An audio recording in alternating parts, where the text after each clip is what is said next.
ಮಹಾರಾಜನ ಥರ ಮಂಚದ ಮೇಲೆ ಮಲಗ್ತಾ ಇದ್ದಿದ್ದು ನನ್ನ ಮಗನ ಹಾಲಲ್ಲಿ ಸೋಫಾ ಮೇಲೆ ಚಳಿ ನಡ್ಕೊಂಡು ಸೊಳ್ಳೆಗಳ ಕೈಲಿ ಕಚ್ಚಿಸ್ಕೊಳ್ಳೋ ಹಾಗೆ ಮಾಡ್ಬಿಟ್ಲಲ್ಲ ಆಚಾರ. ಅಲ್ಲ, ನಾನು ಇಷ್ಟೆಲ್ಲ ಮಾಡ್ತಾ ಇರೋದು ಯಾರಿಗೋಸ್ಕರ? ನನ್ನ ಮಗನ ಸಂತೋಷಕ್ಕೋಸ್ಕರ. ಅದೇ ಅವನಿಗಿಲ್ಲ ಅಂದಮೇಲೆ ನನ್ನಿಂದ ಸಹಿಸ್ಕೊಳಕ್ಕಾಗಲ್ಲ. ಈಗಲೇ ಹೋಗಿ ಆ ಚಾರುನ ಸರಿಯಾಗಿ ವಿಚಾರಿಸ್ಕೊಡ್ತೀನಿ.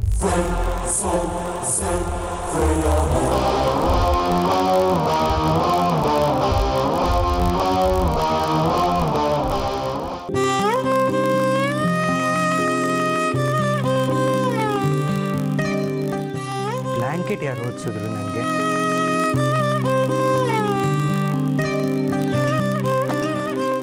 ಮಯೂರಿ.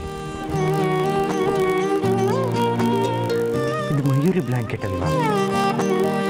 ಅವಳು ಬಂದಿದ್ಲ ಇಲ್ಲಿಗೆ?